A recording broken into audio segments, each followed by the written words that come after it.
আজকে শ্রাবণ মাসের শেষ সোমবার, মানে একদম পঞ্চম সোমবার। তো দেখো, আমি তো মানে এই নিয়ে 3টে সোমবার আমি উপোস করে শিবের ব্রত করছি। তো যাই হোক, আজকে তো শেষ সোমবার।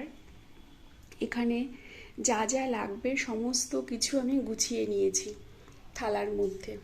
দেখতেই পাচ্ছ এখানে কি কি আছে। আর আজকে ভোলে বাবাকে কি কি অর্পণ করতে হয় সেটাও তোমাদেরকে একটু শেয়ার করে দেবো আমার ভিডিওতে। সব শেষে কিন্তু আজকে ভোলেনাথের মাথায় এই যে কাঁচা মুগ ডাল অর্পণ করতে হবে। আর অখণ্ড আতপ চাল তো প্রত্যেক সোমবারেই মানে দিতে হয় ভোলে বাবার মাথায়। আর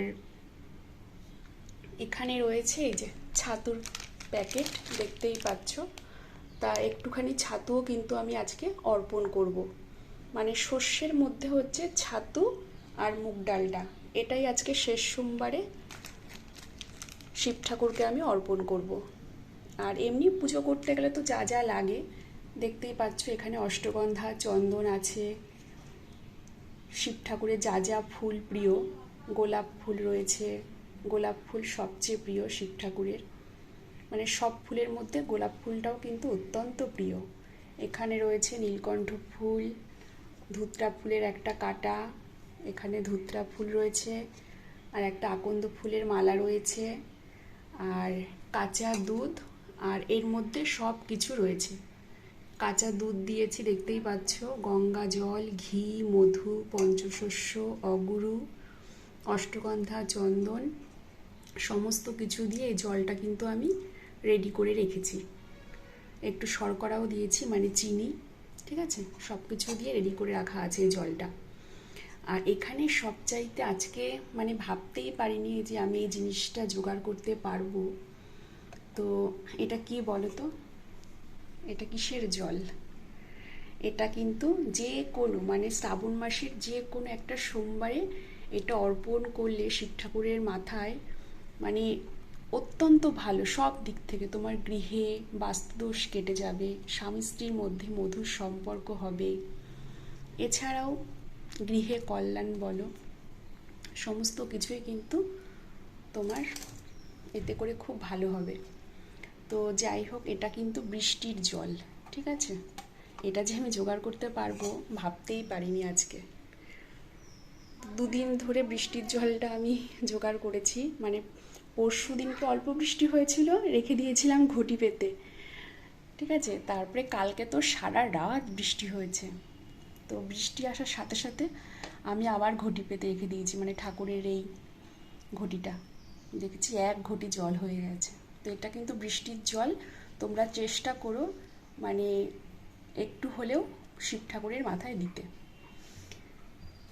তো চলো, এখানে সব কিছু জোগাড় করে নিয়েছি। এখানে রয়েছে যে চিনি, মুগ ডাল বলেই তো দিলাম। এখানে একটা পাকা কলাও কিন্তু আমি শিব ঠাকুরের মাথায় অর্পণ করব। এটাও অত্যন্ত প্রিয় ফলের মধ্যে।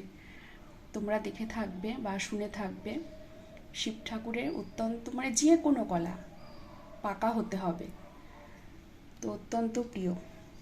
আর ফুলের মধ্যে এই যে গাঁদা ফুল, জবা ফুল সমস্ত কিছু নিয়ে নিয়েছি, একটুখানি দূর্বাও নিয়ে নিয়েছি। আর এখানে 3 রকমের ফল আমি এখানে বাবাকে দিলাম। তার সাথে এই যে জল বাতাসা তো দিয়েইছি, ধূপ, মোমবাতি, ধূপ আর প্রদীপ ধরিয়ে নিয়েছি। একবার আমার অভিষেক করানো হয়ে গেছে, মানে ওটা শেয়ার করিনি তোমাদের সঙ্গে। যা যা লাগে আর কি, যা যা দিয়ে আমরা অভিষেক করি আর কি বাবাকে, টক দই, শর্করা, ঘি, মধু, গঙ্গা জল সমস্ত কিছু দিয়ে অর্পণ করেছি।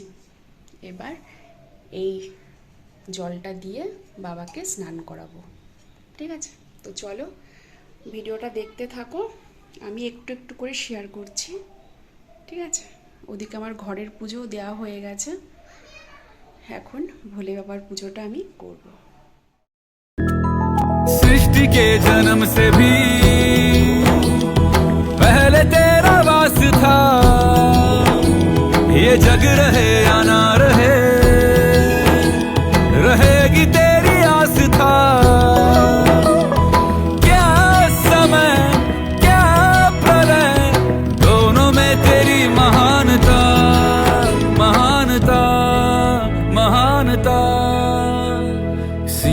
फूलों की ओट में मोतिया हो जिस तरह मेरे मन में शंकरा तू बसा है उस तरह